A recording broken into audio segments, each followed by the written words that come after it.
Et si aujourd'hui on se mettait à tailler de la pierre? Salut et bienvenue dans le tuto de Skip.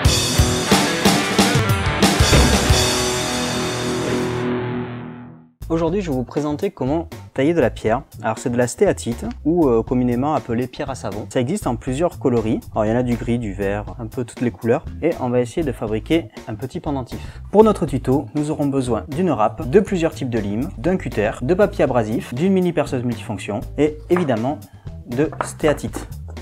La stéatite, qu'est-ce que c'est? En fait, c'est une pierre qui est assez tendre. En fait, c'est parce qu'elle est composée en grande partie de talc. C'est assez facile à travailler, c'est vraiment très souple comme matière. La stéatite, habituellement, quand on la reçoit, soit vous pouvez la prendre en bloc déjà rectangulaire. Alors, je n'ai pas trouvé beaucoup, mais ce qu'on trouve le plus sur Internet, c'est des petits morceaux, comme ceci. Là, ça paraît très blanc comme pierre, mais en fait, c'est parce que ça libère énormément de poussière à la base. Donc pour savoir la couleur finale de la pierre, vous avez juste à la tremper dans de l'eau et enlever la poussière. Vous allez voir que vous avez des coloris plutôt sympathiques. Alors on a de tout, il y a du vert, il y a du blanc un peu rosé, il y a de l'orange, il y a du gris et on a aussi du blanc vraiment blanc. Et on peut faire énormément de choses avec. Donc là, je vais vous présenter le b.a-ba pour le sculpter et on va faire un petit pendentif avec une de ces pierres.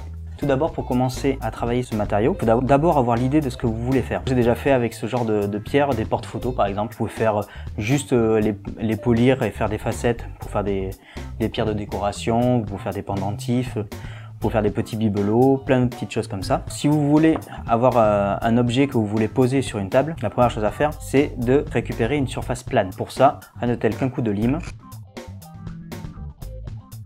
Voilà, on a une surface plane, comme ça on peut le poser, c'est bien plat. D'autres moyens de l'usiner, en fait là on a une surface qui est pas très lisse. Pour la rendre plus lisse, alors vous pouvez y aller à la lime, vous aurez un rendu un peu meilleur. Et après ce que vous pouvez faire, c'est y aller au papier abrasif avec un grain très fin. Plus le grain est fin, plus vous allez avoir une surface bien brillante. On peut aussi sculpter dedans avec un cutter. Alors faites attention au cutter parce que c'est quand même relativement dangereux. Moi c'est un outil que j'affectionne donc je peux pas en passer. Et en fait, si vous raclez la surface, vous pouvez avoir une surface très lisse sans passer par l'option papier abrasif. Voilà. Bon évidemment, le papier abrasif c'est bien parce qu'on peut polir la pièce. Avec le cutter on va pas la polir, on va la laisser un peu terne. Vous pouvez aussi la sculpter comme du bois. Donc là, si on veut tailler la pointe un peu plus fine, on peut vraiment enlever les morceaux. Vous voyez, les morceaux s'enlèvent très facilement. Par contre, il faut faire attention parce que ça reste assez fragile sur certains points. Alors pas au niveau de la dureté parce que là, on ne peut pas la casser comme ça. Mais c'est surtout au niveau de la finition qu'on veut faire. Si vous voulez faire des parties un peu trop fines, ça va risquer de casser. Donc il ne faut pas hésiter à laisser de la matière pour que ça tienne. Après, on peut utiliser une mini perceuse avec le même type de mèche qu'on a utilisé pour la gravure sur verre, soit sphérique, il y a des coniques, soit cylindriques. Voilà, ce type de fraise. Vous pouvez utiliser aussi des fraises au diamant, c'est équivalent. Et là, avec ça, vous allez voir.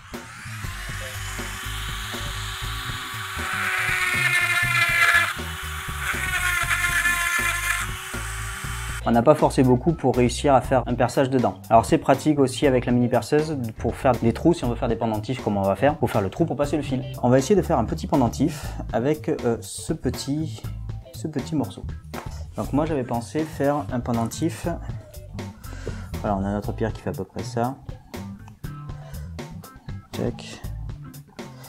Alors on a la pierre qui fait à peu près ça. Et je vais essayer de faire un pendentif.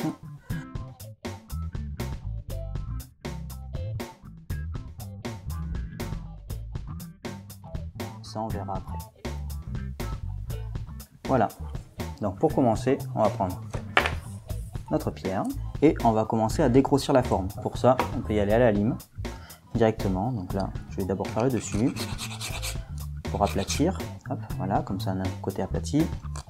On va aplatir sur ce côté-là, sur l'autre côté. On va essayer de rattraper l'arrière. Alors la râpe enlève énormément de matière, hein. Ça paraît pas comme ça, mais faut vraiment y aller mollo. Comme vous pouvez le voir, c'est pas non plus super compliqué à travailler. Je ne force vraiment pas, c'est vraiment à la portée de tout le monde. Alors moi je vais continuer au cutter parce que j'aime bien ça. Au moins pour me donner une idée de ce que va donner la pointe.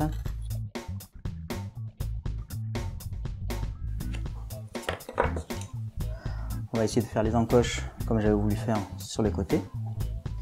Alors j'y vais avec la lime, je crois que je vais y aller directement avec la lime ronde, avec la queue de rat.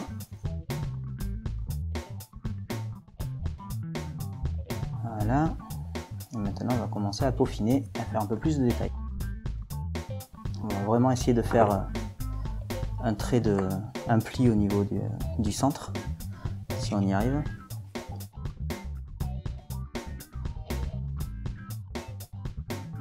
Alors je vais pas trop peaufiner l'arrière parce que je vais mettre cette face en avant. Je vais mettre une face en avant, l'autre, bon, elle sera contre moi, donc je vais pas peaufiner non plus. Je vais essayer de la faire du mieux que je peux, mais sans non plus aller dans les détails. Elle sera juste polie à la limite ou plate. Plate, ça peut être pas mal. Voilà. Puis on va la tremper dans l'eau et essuyer un peu la poussière pour mieux voir la pierre.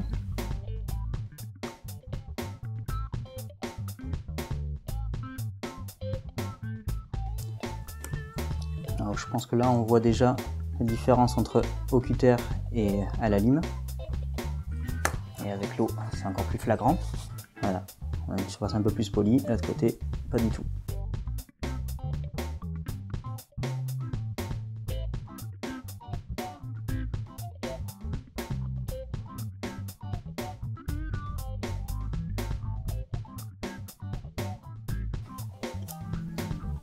On va commencer à faire le bas.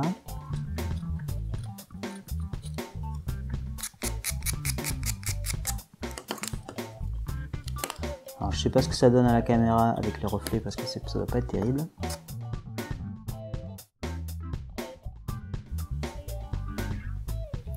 Voilà, on commence à avoir quelque chose qui a de la gueule. Voilà, notre pendentif qui est presque terminé. On va un peu polir l'arrière.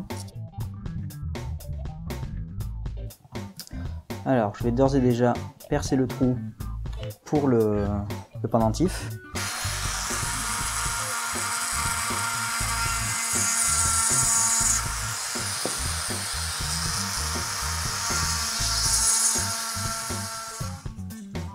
Voilà, nous avons notre perçage pour mettre le lacet. Alors on pourrait le laisser comme ça, juste le polir. Ce que je vais faire, c'est que je vais faire des petits gris-gris dessus à la mini perceuse. Alors maintenant, je vais le passer au papier abrasif pour le polir un peu.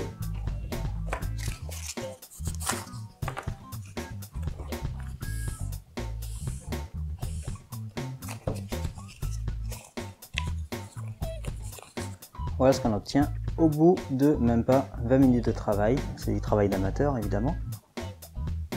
Mais on peut faire des formes assez sympathiques. Si on le met en pendentif, voilà ce que ça donne. Voilà, notre tuto est terminé. Merci d'avoir regardé jusqu'au bout et à bientôt pour un nouveau tuto. Bisous les lapinous!